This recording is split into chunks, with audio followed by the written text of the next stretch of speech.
सभी को नमस्कार। आप सब कैसे हो बच्चों? सब ठीक हो ना? ठीक है, मैं भी कुशल हूँ। आज मैं मोहम्मद शरफुद्दीन, पाठशाला सहायक हिंदी, सरकारी हाई स्कूल मासूम अली से हूँ। पिछले कक्षा में पाठ के 9वीं कक्षा के पहला पाठ जिस देश में गंगा बहती है पाठ के संदर्भ में उद्देश्य और उन्मुखीकरण, कवि परिचय, साथ ही साथ 2 कवितांश पढ़ चुके थे। उन कवितांशों के शब्दार्थ सहित भाव भी समझ चुके थे। आज हम इस कक्षा में और 2 कवितांश पढ़ेंगे, उनके शब्दार्थ सहित भाव देखेंगे और आप भी कवितांश को गाते रहिए, मेरा अनुसरण करते रहिए। फिर इसके उपरांत हम अर्धग्रहीता प्रतिक्रिया के अंतर्गत कुछ अभ्यास कार्य करेंगे। फिर अभिव्यक्ति सृजनात्मकता के अंतर्गत कुछ प्रश्नोत्तर करेंगे और उसके बाद भाषा की बात में कुछ व्याकरण अंश भी सीखने की प्रयत्न करेंगे। अब आप सब इस सारे कार्य को मेरा अनुसरण करते रहिए और गीत को भी जब कभी भी मैं गाने के लिए कहूँगा गाते रहिए। और इस प्रकार हम इस कक्षा का गृह कार्य भी दिया जाएगा, उस गृह कार्य को आप लोगों ने समाप्त करने का प्रयत्न कीजिए। भारतीयों को पूर्ववासी भी कहते हैं। यहाँ मानवता को अधिक महत्व दिया जाता है। यहाँ अनेक जाति धर्म के लोग निवास करते हैं, फिर भी हम सब एक हैं। हम सब भेदभाव को भूलकर आपस में मिलजुल कर रहते हैं। तो बच्चों, आज हम तीसरी कवितांश पढ़ेंगे और मेरे साथ आप भी गाइए। जब गाना समाप्त हो जाएगा तो मैं शब्दार्थ सहित भाव भी आपको समझा दूंगा। कवितांश इस प्रकार है। मिलजुल के रहो और प्यार करो, मिलजुल के रहो और प्यार करो। एक चीज़ यही तो रहती है, एक चीज़ यही तो रहती है। हम उस देश के वासी हैं जिस देश में गंगा बहती है। हम उस देश के वासी हैं जिस देश में गंगा बहती है। मिलजुल के रहो और प्यार करो, मिलजुल के रहो और प्यार करो। एक चीज़ यही तो रहती है, एक चीज़ यही जो रहती है। हम उस देश के वासी हैं जिस देश में गंगा बहती है, जिस देश में गंगा बहती है। अब इस कविता में आए हुए कठिन शब्दों के अर्थ देखिए। मिलजुल कर, कलसी मेलसी, टुगेदर, प्यार, प्रेमा, लव, करो, చేయుటా, टू डू, चीज़, वस्तु, थिंग, यही तो, इदे, दिस ओनली। अब हम इस कवितांश का भाव देखेंगे। भाव यह है, हम भारतीयों के पास एक ही चीज़ है, वह आपस में मिलजुल कर रहना और प्रेम बांटना है। जिस देश में गंगा बहती है, हम उस देश के वासी हैं, हम भारतीय हैं, हम सब एक हैं। मैं इस गीत के पहली 4 पंक्तियों को पढ़कर सुनाऊंगा, आप सुनिए। होठों पे सच्चाई रहती है जहाँ दिल में सफाई रहती है। होठों पे सच्चाई रहती है जहाँ दिल में सफाई रहती है। हम उस देश के वासी हैं, हम उस देश के वासी हैं जिस देश में गंगा बहती है, जिस देश में गंगा बहती है। इसी कवितांश को मैं अब राग युक्त सुनाऊंगा, सुनिए। होठों पे सच्चाई रहती है जहाँ दिल में सफाई रहती है।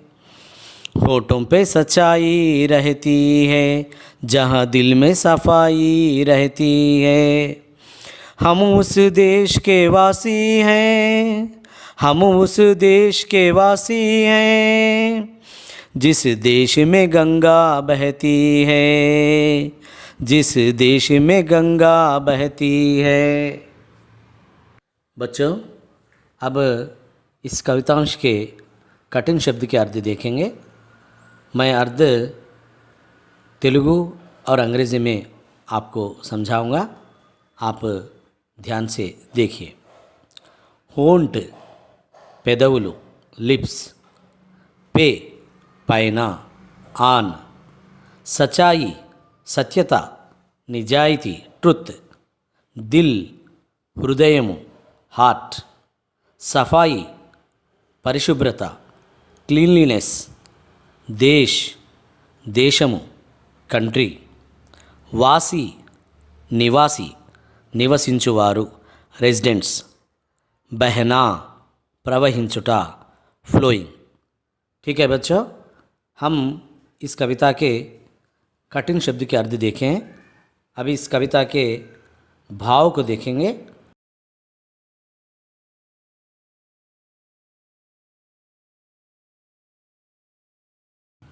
भाव यह है, कवि कहते हैं कि हम उस देश के वासी हैं जिस देश में गंगा बहती है। हम भारतवासी हैं, हमारे होठों पर सदा सच्चाई ही रहती है। हम झूठ नहीं बोलते हैं, हमारे दिलों में सफाई रहती है। इसका अर्थ यह है कि हम अपने दिलों को पवित्र रखते हैं। बच्चों, अब तक हम जिस देश में गंगा बहती है कविता के चारों कवितांश पढ़ चुके हैं और उनके शब्दार्थ सहित भाव भी समझ चुके हैं। अब हम अर्धग्राह्यता प्रतिक्रिया के अंतर्गत कुछ अभ्यास कार्य करेंगे। इस अभ्यास कार्य में आपस में हम चर्चा करेंगे। इसमें इस भाग में आ भाग जो है वह प्रश्नों के उत्तर बताइए, प्रश्नों के उत्तर बताइए। इनमें दो प्रश्न हैं। पहला प्रश्न ये है, भारतीयों के बारे में कविता में क्या बताया गया है? भारतीयों के बारे में कविता में क्या बताया गया है? अब इसके संदर्भ में आप भी सोचते रहिए, मैं भी कुछ विषय आपके सामने रखूँगा। भारतीयों के बारे में कविता में यह बताया गया है कि भारतवासी दिल के सच्चे होते हैं, सत्य, अहिंसा और भाईचारे का पालन करते हैं, अतिथियों का सत्कार करते हैं और उन्हें अपना प्राण मानते हैं। मानवता का साकार रूप भारतवासी है। हम भारतवासी धन दौलत को महत्व न देकर सादगी का जीवन बिताते हैं। हाँ बच्चों, अब अर्धग्राह्यता प्रतिक्रिया के अंतर्गत ही दूसरा प्रश्न, भारत की कुछ नदियों के बारे में बताइए। भारत की कुछ नदियों के बारे में बताइए। भारत में बहने वाली नदियों के बारे में आप भी सोचते रहिए।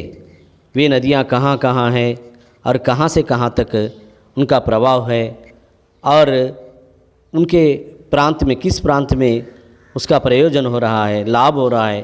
आप सोचते रहिए, मैं भी कुछ विषय आपको बताऊंगा। भारत में अनेक नदियाँ बहती हैं। हिमालय से गंगा, यमुना और ब्रह्मपुत्र नदियाँ बहती हैं और इसी तरह इसके अलावा भारत में कृष्णा, गोदावरी, नर्मदा, पेन्ना और शबरी आदि नदियाँ बहती हैं। ये सारी नदियाँ भारत में बहकर भारत के भूमि को सस्य श्यामल करती हैं। हाँ बच्चों, अर्धग्राह्यता प्रतिक्रिया के अंतर्गत पहले अ भाग में हमने दो प्रश्नों के उत्तर जान चुके हैं। अब इसी में आ भाग और एक है, कविता के आधार पर उचित क्रम में दीजिए। कविता के आधार पर उचित क्रम में दीजिए। यहाँ पर हम जो कविताएं पढ़ चुके थे उनमें से एक कविता दी गई है। यह कविता एक क्रम में ना होकर यहाँ पर दी गई है। अब आप लोग यह करना है कि कविता के चारों पंक्तियाँ पहले पढ़कर कौन सी पंक्ति पहली होनी चाहिए, दूसरी, तीसरी, चौथी, इसका क्रम लिखना चाहिए। मैंने उदाहरण के लिए कविता का पहली कविता पंक्ति मैं वहाँ पर कोष्ठक में उसकी संख्या दिया हूँ। एक बार मैं कविता पंक्तियाँ पढ़ूँगा, सुनते रहिए। एक चीज़ यही तो रहती है, एक चीज़ यही तो रहती है, मिलजुल के रहो और प्यार करो, मिलजुल के रहो और प्यार करो। जिस देश में गंगा बहती है, जिस देश में गंगा बहती है, हम उस देश के वासी हैं, हम उस देश के वासी हैं। अब कवितांश के पंक्तियाँ एक क्रम रूप में, उचित क्रम में आप लोग लिखना चाहिए। हाँ बच्चों, अब अर्धग्रहिता प्रतिक्रिया का भाग समाप्त हो चुका है और एक भाग है जिसका नाम अभिव्यक्ति सृजनात्मकता। इसमें इस भाग में हमें 5 प्रश्न दिए गए हैं। इन 5 प्रश्नों के उत्तर 2 या 3 वाक्यों में अपने उत्तर पुस्तिका में लिखिए। पहला प्रश्न है, मिलजुल कर रहने से क्या लाभ है। दूसरा प्रश्न, आप अपने मेहमान के साथ कैसा व्यवहार करते हैं। तीसरा प्रश्न, ज़्यादा का नहीं लालच हमको थोड़े में गुजारा होता है। ये कविता की पंक्ति है, कवितांश की पंक्ति है, हम पढ़ चुके हैं। थोड़े ज़्यादा का नहीं लालच हमको थोड़े में गुजारा होता है, इसका भाव अपने शब्दों में लिखिए। चौथा प्रश्न, देशभक्ति भावना पर 4 पंक्तियों की कविता लिखिए। 4 पंक्तियों की कविता देशभक्ति भावना पर लिखना है। अंतिम प्रश्न, इस गीत में आपको कौन सी बातें बहुत अच्छी लगी, क्यों। इस गीत में आपको कौन सी बातें अच्छी लगी और क्यों। ये सारे प्रश्न के उत्तर केवल 3 या 4 वाक्यों में लिखिए। अपने उत्तर पुस्तिका में लिखने का प्रयत्न कीजिए। हाँ बच्चों, अब भाषा की बात देखेंगे। इनमें भाषा संबंधी कुछ विषय होंगे और साथ ही साथ सरल व्याकरणांश भी रहेंगे। यहाँ अ भाग में देखिए, उदाहरण के अनुसार वाक्य बनाइए। उदाहरण के अनुसार वाक्य बनाइए। उदाहरण के लिए, यह प्लस में इसमें, यह प्लस में इसमें। इसमें यह सर्वनाम शब्द है और में कारक है। यह सर्वनाम शब्द और में कारक बनने से वह इसमें शब्द बना है। अब इससे एक वाक्य देखेंगे। यह उपवन है, इसमें फूल है। इसी प्रकार अन्य सर्वनाम से में कारक जुड़ने पर किस प्रकार के शब्द बनेंगे, अब हम देखेंगे। ये प्लस में, ये प्लस में इनमें। इसके लिए भी हम उदाहरण वाक्य बना सकते हैं, जैसे कि ये बालक हैं, इनमें राम होशियार है। ये सब बालक हैं, इनमें राम होशियार है। इसी तरह वह प्लस में उसमें, वे प्लस में उनमें, मैं प्लस में मुझ में, तुम प्लस में तुम्हें, हम प्लस में हमें आदि शब्द हमें सर्वनाम और कारक शब्द से बने हुए हमें दिखाई देते हैं। भाषा की भाग के अंतर्गत भाग आ में एक प्रश्न दिया गया है जो मुहावरे से संबंधित है। मुहावरे का भाव बताइए। इसमें एक मुहावरा दिया गया है, जान से प्यारा होना। हमें इसका भाव बताना है। भाव बताने से पहले मुहावरा किसे कहते हैं, मैं उसका संक्षिप्त परिभाषा दूंगा। कोई भी ऐसा वाक्यांश जो अपने साधारण अर्थ को छोड़कर किसी विशेष अर्थ को व्यक्त करें उसे मुहावरा, तेलुगु में जातीयमुలు, अंग्रेजी में ईडियम कहते हैं। अर्थात वाक्य का कुछ भाग होकर उसका शाब्दिक अर्थ ना होकर उस वाक्यांश का विशेष अर्थ जब हो तो उसे मुहावरा कहते हैं। उदाहरण के लिए जान से प्यारा, ये मुहावरा है। इसका अर्थ या इसका भाव बहुत प्यारा। अब इसे वाक्य में अगर देखेंगे तो वाक्य इस प्रकार बनेगा, बेटा माँ को जान से प्यारा होता है। तो इसमें अर्थ यही हुआ, बेटा माँ को बहुत प्यारा होता है। तो इसी तरह का और एक मुहावरा देखेंगे, 9, 2, 11 होना।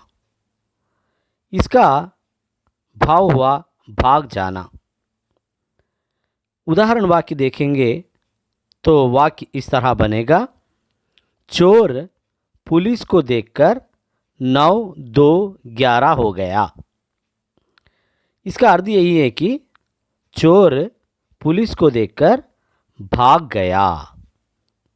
तो इसमें अगर शाब्दिक अर्थ हम देखेंगे तो 9 और 2 मिलाने पर 11 होता है। लेकिन यहाँ पर हम विशेष अर्थ को अगर देखें तो 9, 2, 11 होने का अर्थ भाग जाना है। भाषा की बात के अंतर्गत भाग ई में हमें वाक्यों की वाक्य रचना के बारे में बताया गया है। यहाँ पर दिया गया है कि नीचे दिए गए वाक्यों की वाक्य रचना समझिए।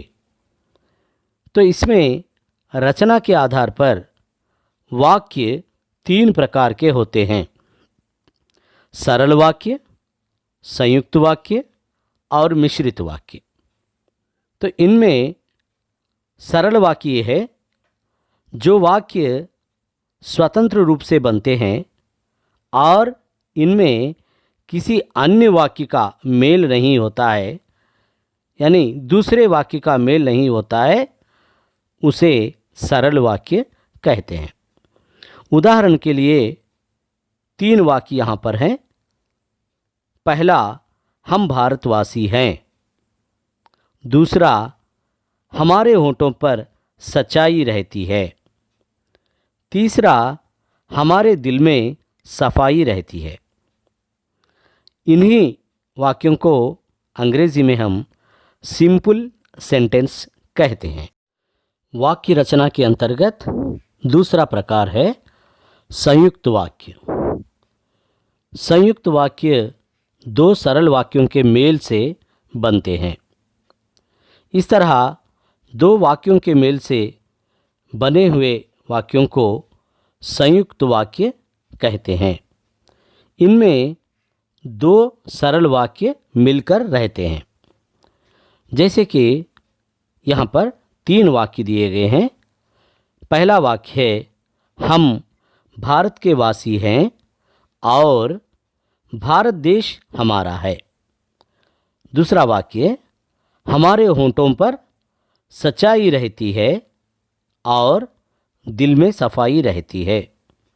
तीसरा वाक्य, हम सब भारतीय हैं इसलिए हम सब एक हैं।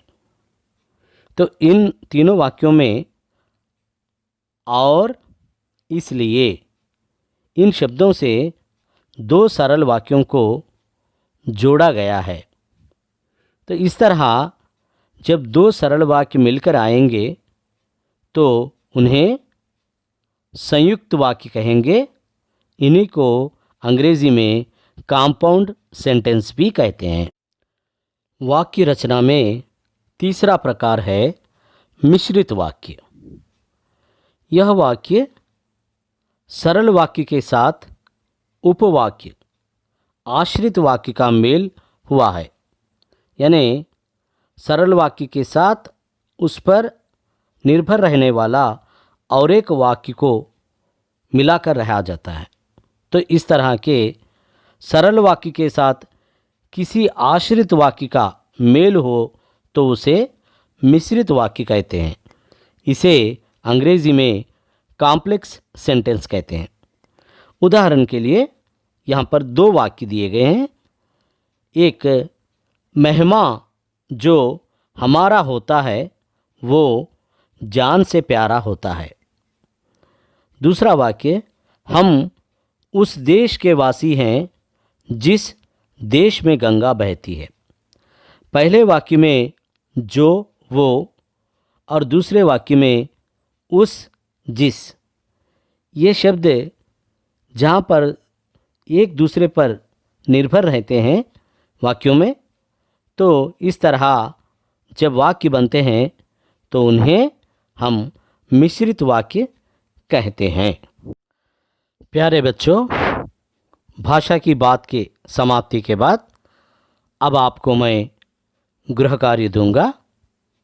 गृह कार्य में जो भी दिया जाएगा वह अपने उत्तर पुस्तिका में लिखिए। अब देखिए, गृह कार्य के अंतर्गत पहला आ भाग में दो प्रश्न दूंगा। प्रश्न इस प्रकार है, भाव से संबंधित कविता पंक्तियां लिखिए। भाव से संबंधित कविता की पंक्तियां लिखिए। मैं कविता के वाक्य के भाव दूंगा, वह भाव से संबंध रखने वाले कवितांश के पंक्तियां लिखना है। पहला है, हम सब मिलजुल कर रहते हैं और आपस में प्यार करते हैं। फिर से एक बार सुनिए, लिखिए। आप अपने अभ्यास पुस्तिका में लिखिए, हम सब मिलजुल कर रहते हैं और आपस में प्यार करते हैं। लिख दिए ना? ठीक है। और दूसरा प्रश्न आपके लिए, हम ईमानदारी से रहते हैं और थोड़े में गुजारा करते हैं। लिखिए, हम ईमानदारी से रहते हैं और थोड़े में गुजारा करते हैं। इन दोनों पंक्तियों के भाव जो है, इस भाव को व्यक्त करने वाले कविता की पंक्तियां आपको लिखना है। और एक प्रश्न दूंगा, इसे गृह कार्य में आ भाग के अंतर्गत इस गीत का सार अपने शब्दों में लिखिए। इस गीत, कौन सा गीत? जिस देश में गंगा बहती है। इस गीत का सार यानी सारांश अपने शब्दों में लिखिए। हाँ बच्चों, हम नवीं कक्षा का पहला पाठ जिस देश में गंगा बहती है कविता पाठ को हम समाप्त कर चुके हैं। फिर इस पाठ के अंतर्गत हमने पहले उन्मुखीकरण प्रस्तावना में देखे और इसके उपरांत उद्देश्य और पाठ का कवि परिचय और चारों कविताओं के शब्दार्थ सहित भाव देख चुके हैं। फिर अभ्यास कार्य के अंतर्गत आपको अर्धग्रहिता प्रतिक्रिया, अभिव्यक्ति सृजनात्मकता, भाषा की बात, इन सारे विषयों पर ध्यान दिया गया है और अंत में आपको गृह कार्य भी दिया गया है। शायद मैं समझता हूँ कि कविता पाठ बहुत ही अच्छा लगा होगा आपको और इस पाठ से संबंधित सारे विषय को घर पर आप अभ्यास कार्य करते रहिए। अगले डिजिटल कक्षा में हम फिर से मिलेंगे। धन्यवाद।